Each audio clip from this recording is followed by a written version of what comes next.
નમસ્કાર દર્શક મિત્રો, મિરર ઓફ ધી વર્લ્ડ ન્યૂઝમાં આપ સૌનું હાર્દિક સ્વાગત છે। આજવા રોડ પર આવેલા પંડિત દીનદયાળ હોલ ખાતે મેન્ટર પ્રોજેક્ટ હેઠળ શિબિર યોજાઈ। રેડા આરોપીઓ પર પોલીસ દ્વારા સતત મોનિટરિંગ। સીપી વડોદરાના આજવા રોડ પર આવેલા પંડિત દીનદયાળ હોલ ખાતે પોલીસની મેન્ટર પ્રોજેક્ટ અંતર્ગત શિબિર યોજાઈ, જેમાં police commissioner Narasimha Komar, joint તમામ ઝોનના ડીસીપી, ડિવિઝનના ACP, PI constable, head constable અને એસબીઆઈ સહિતના કર્મચારીઓ હાજર હતા। પોલીસ જવાનોને મેન્ટર પ્રોજેક્ટ અંગેની કાર્યપદ્ધતિ અંગે માહિતી આપવા સાથે ગુનાખોરી અટકાવવાની દિશામાં આગળ વધવા માટેનું માર્ગદર્શન પણ પૂરું પાડવામાં આવ્યું હતું। પ્રોજેક્ટની શિબિરમાં પોલીસ કમિશનર નરસિમ્હા કુમારે મિલકત સંબંધિત ગુનાઓ અટકાવવા પોલીસ દ્વારા જુદી જુદી પ્રકારની એક્ટિવિટીઝ કરવામાં આવતી હોય છે અને વારંવાર ગુનાઓ આચરતા આરોપીઓની હિસ્ટ્રી પોલીસ પોતાની પાસે રાખતી હોય છે। ખાસ મોડસ ઓપરેન્ડી સાથે ગુનો આચરનાર આરોપીઓ અંગે વિગતો રાખવામાં આવે। ગેરકાયદે ચાલતી પ્રવૃત્તિઓ અટકાવવા પોલીસ સતત એક્ટિવ રહેવા સાથે સતત પેટ્રોલિંગ પણ કરે છે, જેના માટે ગત વર્ષની મેન્ટર પ્રોજેક્ટની શરૂઆત કરાઈ, જેમાં આરોપીઓની એક યાદી તૈયાર કરીને તમામ કાર્યવાહી કરવા એક કોન્સ્ટેબલ ગતિવિધિઓ અને સતત પોલીસની સતર્કતા ટેકનોલોજીને મેન્ટર પ્રોજેક્ટની કેસો ડિટેક્ટ કરવામાં સફળતા સાંપડી છે। મિલકત સંબંધી ગુનાઓ અટકાવવા માટે શહેર પોલીસ દ્વારા જુદા જુદા પ્રકારના એક્ટિવિટીઝ આપણે કરવામાં આવે છે। આના ભાગરૂપે તમે જાણતા હશો કે આપણે જે હેબિચ્યુઅલ ઓફેન્ડર છે, વારંવાર ગુના કરતા હોય છે, એવા અપરાધીઓના હિસ્ટ્રી શીટની જાળવણી કરીએ છીએ। કેટલાક પ્રકારના મોડસ ઓપરેન્ડી સાથે ગુના આચરનાર આરોપીઓની આપણે મોડસ ઓપરેન્ડી સાથેની વિગતોની એક એમસીઆર કાર્ડ ની જાળવણી કરવામાં આવે છે। સાથે સાથે શહેરમાં એવા પ્રવૃત્તિ ઉપર અંકુશ રાખવા માટે તમે જાણો છો કે રાત દિવસની પેટ્રોલિંગ, કેટલાક સંવેદનશીલ વિસ્તારોમાં આપણે પોલીસની હાજરી અને વખતો વખત આ પ્રકારના જાણીતા ગુનેગારોના હાજરી અને પ્રવૃત્તિ અંગે ચકાસણી કરવામાં આવે છે। અને વધુ સુદૃઢ કરવાના ઈરાદેથી ગયા વર્ષે માર્ચ 2023થી આપણે એક મેન્ટર પ્રોજેક્ટનું શરૂઆત કરવામાં આવેલ છે।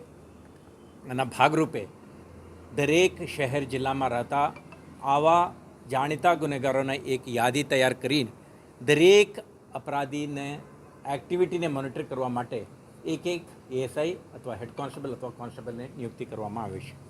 આ જ પ્રકારના એક્ટિવિટી નિયુક્ત કરવામાં આવેલ પોલીસ અધિકારીઓ દ્વારા એમને સોંપવામાં આવેલ જે અપરાધી છે એમના એક્ટિવિટી ઉપર નજર રાખવામાં આવે છે, મુલાકાત લેવામાં આવે છે, કયો પ્રવૃત્તિ સાથે સંકળાયેલા છે, કોઈ ગેરેજમાં કામ કરે છે, હોટલમાં કામ કરે છે, ફેક્ટરીમાં કામ કરે છે, તો એમના ઇકોનોમિક એક્ટિવિટીઝ શું અને એમના લાઇવલીહુડ સંબંધિત એક્ટિવિટીઓ શું છે, આ અંગે પણ જાણકારી રાખતા હોય છે। સાથે સાથે એમને સોંપવામાં આવેલા અપરાધી સાથેનું એક ડાયલોગ પ્રોસેસથી પ્રયાસ કરે છે કે આ વ્યક્તિ ફરીથી ગુનાખોરીમાં આવે નહીં અને એમના રેગ્યુલર પ્રોફેશનલ એક્ટિવિટીઝ કે આપણે કહીએ લાઇવલીહુડ એક્ટિવિટીઝમાં સતર્ક રહે અને મેઇન સ્ટ્રીમ સોસાયટી સાથે ઇન્ટિગ્રેટ બનીને એક સારા નાગરિક બનીને જીવી શકે તે પ્રકારનો એક પ્રયાસ કરવામાં આવી રહ્યો છે।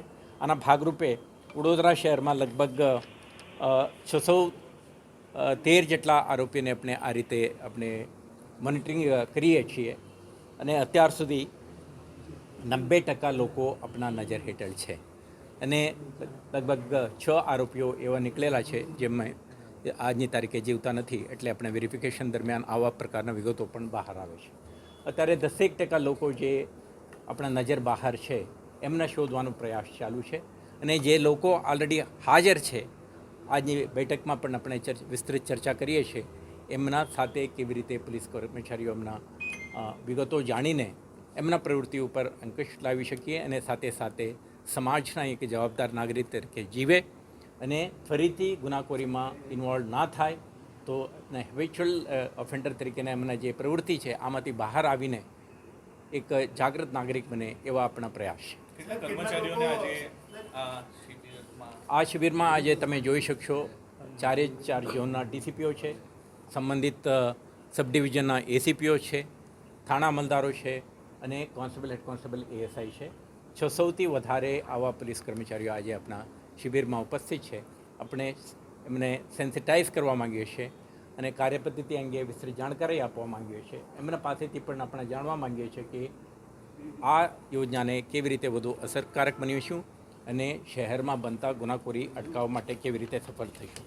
મને આ કહેતા પણ ગર્વ થાય છે આ વર્ષે આપણે આ પ્રોજેક્ટના માધ્યમથી, હું નથી કહેતો that is the only factor, but આપણે લગભગ શહેરમાં આ વર્ષ દરમિયાન એક પણ ડકોઇટીના કિસ્સો બન્યું નથી. લગભગ 11 રોબરીના કિસ્સાઓ બનેલા. તમામ કેસો આપણા ડિટેક્ટ છે. વ્હીકલ થેફ્ટના 47% અને મોબાઈલ થેફ્ટના લગભગ 32%ને મોટાભાગે આપણે તેરા તુજકો અર્પણ કાર્યક્રમમાં CEIR માધ્યમથી પરત મેળવીને આપણા આપતા હોય છે. ચેઇન સ્નેચિંગ જેવા અપરાધોમાં 83% કેસોને આપણા શોધી કાઢવામાં સફળતા મળી છે. તમે દરરોજ જોતા હશો ક્યારે પણ આ પ્રકારના બનાવ બને 2-3 દિવસની અંદર જ આપણે આરોપીઓને પકડી પાડવામાં સફળતા મેળવેલ છીએ.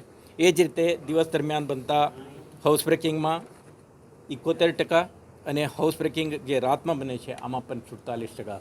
આવા ઓફેન્સીસમાં લગભગ 30% ડિટેક્શન હોય તો સારું ગણવામાં આવે છે, પરંતુ આપણા 83% જેટલું ચેઇન સ્નેચિંગના કેસોમાં સફળતા મળી છે. કારણ 2-3 છે.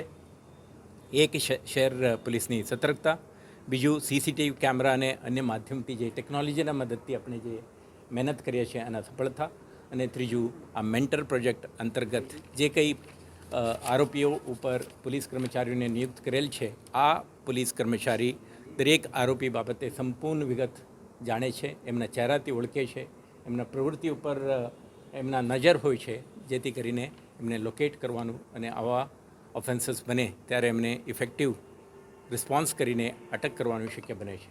તો આવતા દિવસોમાં આપણે વધુ સતર્ક બનીને આવા ગુનાઓ બનતા અટકાવીશું અને જે અપરાધીઓ છે એમને મેઇનસ્ટ્રીમ કરીને ગુનાખોરીમાં સંડોવતા અટકાવીશું.